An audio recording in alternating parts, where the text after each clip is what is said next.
The Argosy comic book price guide was the very first official comic book price guide ever published in American history, published in 1965 from the Argosy Bookshop, which was a bookstore in Los Angeles, California, that dealt in a lot of collectible back-issue comic books. In 1965, the hobby was new. Nobody really had a guide for the prices. And so at this time, they published a small booklet, and it listed 5,000 comics, and it listed a mint condition price only for each book. And it featured basically the most common Golden Age titles with a small assortment of the most popular Silver Age titles, which at that time were not old at all. So you have to keep in mind, it's 1965, and Marvel had only started launching their new superhero titles in the past few years, and they were just catching on. They were trendy at this time, the hot new thing, and so this price guide would actually list them. So when we see some of the prices eventually, it's actually quite surprising how high some of them were. But let's start by looking at what were the most valuable comic books in the very first price guide in 1965. Well, Action Comics #1 has always been considered the benchmark for the most important historical comic book. With the first appearance of Superman, it created a new genre of popularity, helped create the big boom of 1940s comic sales, and therefore we see Action Comics #1 is top of the list from DC Comics, and it has a hefty $100 price tag in 1965 for a mint copy. Now keep in mind, people did not know how to grade comics accurately back then. So when they talked about mint, they were considering this to be a decent high quality copy. But by today's standards, that might be a fine copy graded about 6.0. If we compare the rest of the list, we'll see that Marvel Comics #1 also had a $100 price tag. So here we have the key DC and Marvel book at the top of the list. Marvel was called Timely Comics back in the Golden Age. After that, we see the first appearance of Batman, predictably, is high up on the list, and Detective Comics #27 is the highest ranking comic that is not a #1 issue. And the only other comic that makes the top 10 most valuable comics that is not a first issue is All-Star Comics #3 from 1940, featuring the first appearance of Justice Society of America.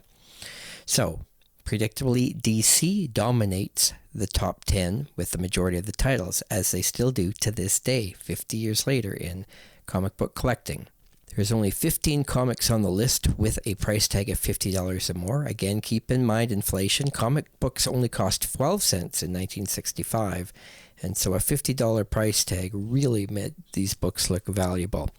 And considering that most of these books have now been proven to have only around 100 or so copies in existence in all condition, it would have been interesting when they put this price guide together that, a lot of dealers had literally never seen these books before. And of course, there are, due to that, a few errors. And we'll even see some errors in the early Overstreet price guides because people were guessing on some titles. Looking at the list, you'll see I've also, just for comparison's sake, I have put the Overstreet price guide values from the 2016 guide just to give you a comparison of how much the high grade price has changed over a 51-year period.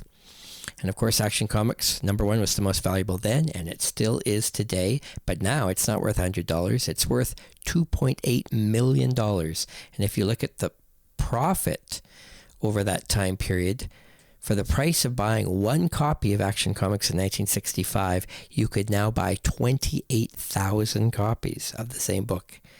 We're looking just at the actual profit margin here. Now, inflation since 1965 has probably gone up 7 or 8 times. So if you had left your money in the bank, every $100 you would have put in the bank 50 years ago would be worth approximately $800 now. So, or you could have bought an Action Comics #1 for $100, and instead of having your money turn into $800 with inflation over 50 years, you would have 28,000 times your money instead of 8 times. So if you look at the list, even the slow-moving books, profit-wise, have still been huge. One of the most interesting books to make this list high ranking is Jackpot #1 from 1941. This is the highest, most valuable comic from MLJ Comics, which would turn into Archie Comics. And this early superhero comic ranks number 14 most valuable comic of all time in the Argosy price guide. Now it's worth $5,800 in near mint, still a huge profit, 116 times higher. It has gone up in that time period, but it is by far the least profitable comic on this list. The other most profitable books we can see, Detective Comics number 27, also All-American Comics number 16, featuring the first appearance of Green Lantern, has gone up over 12,000 times in value. And yet, if you look at the list, there's still even more key books. Superman #1, over 14,000 times higher.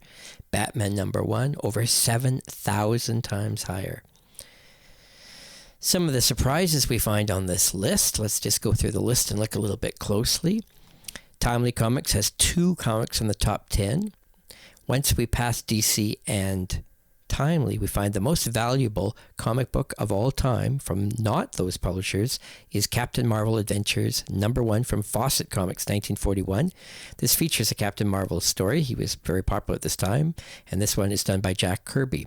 What's interesting is that this is the most valuable Captain Marvel comic at the time, and yet it is not his first appearance, which ranks lower on the list at number 22. In Wiz Comics, the first issue was worth $40 as opposed to $50 for the Captain Marvel Adventures. So it could be the title alone seemed to be of more significance at the time. Again, Jackpot #1, surprising that it ranks so high because it does not rank even in the top 300 comics now. So ranking at 14 was quite high. The second appearance of Batman in Detective Comics number 28 ranks quite high. And in fact, it ranks higher than the second appearance of Superman in Action Comics number 2. A couple other surprises on the list. Zip Comics #1 from MLJ from 1940 ranks at number 17. Still very high ranking. That comic has not had as good growth over time, and it also does not rank in the top 300 now. Marvel Mystery Comics has a bunch of titles on the list. Master Comics #1 from Fawcett is their third title in the top 30, featuring the first appearance of Master Man. World's Best #2 ranks as the 36th most valuable comic book of all time at this point, and yet interestingly, that comic does not even exist. It was just presumed that World's Best continued, but in fact we would later discover that World's Best changed its title and became World's Finest with #2. Therefore, World's Finest does not have a #1 issue, and World's Best does not have a #2 issue. This was not known in the 1960s because people had not seen these books or been able to verify this information. The oldest comic on the entire list is Detective Comics #1 from 1937, another DC title, classic first issue. If we look at the titles that have the most issues on the chart, Detective Comics from DC ranks easily at #1 with 6 different issues worth $30 or more. Marvel Mystery Comics has 4 from Timely Comics, and All-Star Comics had already shown its dominance early on with 3 high-ranking price tag. This is a very popular series that were collected at this time, already established by the mid-1960s. Here's some interesting facts about the first guide. Comic book fandom was new at this time, and the first comic book conventions had just started in 1964, which is just prior to the release of this book. This guide was select to the most popular Golden and Silver Age superhero titles only, and therefore many other genre books and other titles are missing from this book. There are 5,000 books listed, but that is still a small assortment of the number of comics published since the 1930s. If we want to see how big the Silver Age market, it wasn't yet called that, but at this time, Fantastic Four at #1 was considered the key Marvel Silver Age book, and it was at this time only 4 years old. but now had a $6 mint price tag in the Argosy price guide. Amazing Fantasy 15, with the first appearance of Spider-Man, was considered to be worth considerably more than Amazing Spider-Man #1 at the time. And Showcase #4 was established already by far as the most valuable DC Silver Age comic, worth more than double of any other DC title from the 50s or 60s. Comic collecting had been pushed in the 60s by those hunting out EC horror comics and the new boom with the resurgence of superhero comics from DC and Marvel. This is the first official price guide, and it lists 5,000 comics printed over the past 30 years. Keep in mind, when this guide came out, it had a price tag of $5 when comics were still only 12 cents. Would have been a very expensive book to purchase, and I'm sure many didn't. Most collectors had likely never paid a high price tag for a back issue comic at this point. In fact, most places you could only find a comic book at this time were in back issue bins at bookstores, and you probably could have bought them for half of cover price. Comic sales as collectibles were making the news for the first time with record sales of Action Comics #1. There were 47 comic books listed in the price guide with a value of $30 or higher in mint condition. 25 of the 47 books are from DC Comics, and 15 of those titles are from Timely Comics. So that is 40 of the 47 books on the list. That leaves only 7 other Golden Age comics from all other publishers combined. This includes 3 from Fawcett Comics, 2 from MLJ, 1 from Lev Gleason, and 1 from Quality. Detective Comics #31 is the highest issue number of any title to make the chart. And 28 of the 47 comics on the list are all #1 issues, with 9 of the 47 being #2 issues. The majority of the comics on the list are from the year 1940. There are 17 of the 47 listed, and 1941 is close behind with 14 of the 47.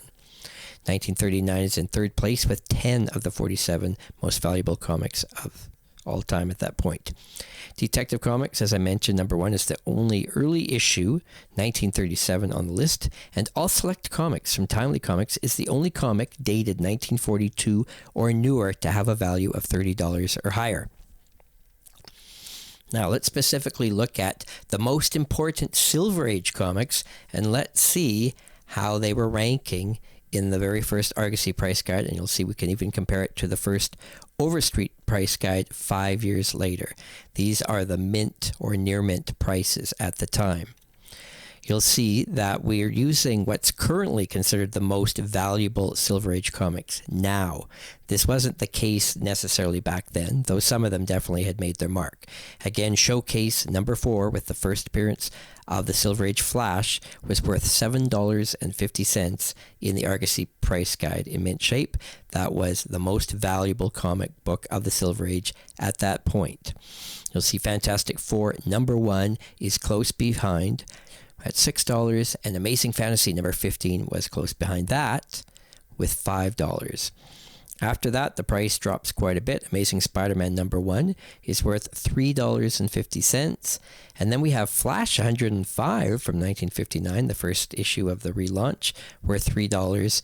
And Showcase #22 with the first Silver Age Green Lantern, also worth $3. After that, $2.50 seems to be the going rate for the majority of the Silver Age key issues at that time. Now again, keep in mind, comics were still only 12 cents in 1965, and therefore these price tags really appeared quite hefty. The newest comic on this list is Daredevil #1 from Marvel Comics, so it was only 1 year old. It was listed with a value of $1.50. So again, that is over 12 times cover price in a single year. And we'll see there's a few other books with prices similar to that. Tales to Astonish 27 and X-Men #1 both had a $1.50 price tag as well. These are considered to be on the cheap end. Therefore, these were less popular titles or not deemed to have as much value. On the list, we'll see some books had even lesser value. Superman's Girlfriend Lois Lane #1, now considered a major key book, wasn't considered so much at that time. It was 7 years old, but it was a girl title, and it was worth $1 for the #1 issue. The Argosy Price Guide actually didn't even include some titles that were not quite as popular. Adventure Comics, the entire line, is not listed in Argosy at all, as is Brave and the Bold. And Our Army at War, being a non-superhero title, that title is not listed at all either. So those books have no value listed. But if they were listed, realistically, they would be cheaper. It's fascinating to see how much the comic book industry has grown from these early days. Anybody lucky enough to be a comic book collector, especially those dealers who actually got their hands on some of these classic key golden and silver age books, would have got them for literally pennies in some cases if they were lucky enough to ever get a copy.